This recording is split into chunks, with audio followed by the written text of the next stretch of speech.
Маллар Венгриядан уртачалыга автостоп белән кайтарылган. Аңа кадәр Нурлат сөте җәмгыяте җитәкчелеге белгечләр белән берлектә Венгриягә барып, андагы Гольштин токымлы сыерларны җинтекләп өйрәнеп кайтканнар. Чит ил сөт бикәләре безнең климатка тиз яраклашачак дигән нәтиҗәдә чыгарганнар.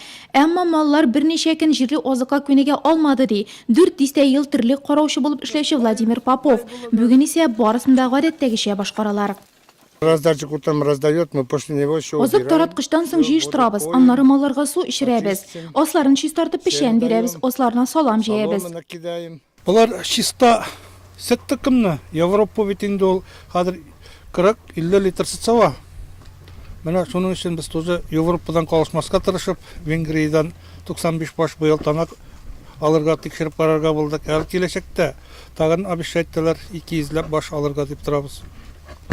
Замана белән бергә шулай атлап барырга инде. Барлык таләп ителгән стандартлар буенча яхшы итеп ремонтланган абзарлар, хуҗалыкның ветеринария һәм республиканың төрле тармаклары белгечләре контролен тәэмин итү, балансланган рацион, Венгрия сыерларының асрау шартлары технология буенча төгәл. Үзләренә нинди вакцинация салган анда, шушы вакцинаны біз алып кайтардык, импортный вакциналарны, шушыларны әнкәләренә монда там бер каткалап, хәзер туган бозауларына шуны кадап барабыз вакцинацияны. Иммунный профилактикада эшлибез үзебездә. Кышын хуҗалыкта Венгрия бозаулары да туачак. Массовый төстә үрчем алу шул чорга туры килә. У нас основная цель работы выращивать Төп продуктивность. максат югары продуктлы терлек асрау һәм көтүне яңарту, нәселле бозаулар үстерәсе иде.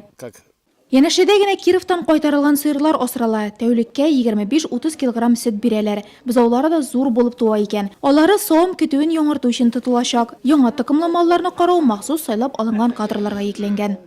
Әнкәсенә эшерәбез әйткәндә, энергетик әнкәсенә бозауына сразу усса төшәргә тиеш. Көнне эшерәбез истаксыз 2 тапкыр су эшерәбез. Суның берсе чиста су, икенчесе дополнительный ул редиар или желтоник бирелә, шушынданы кушып эшереп чыгабыз. Һәрберсенә жаңа туганнарга сускадан, уже 12 көннән артканнарга чилектән эшерәбез аларны. С утра приходим, одна дежурит до 12 часов. Иртә белән килеп беребез 12-гә кадәр кизү тора. Аннары кичке 8-гә кадәр икенчебез. Аннары иртән эшәү эшлибез. Рабочей силы у нас хватает.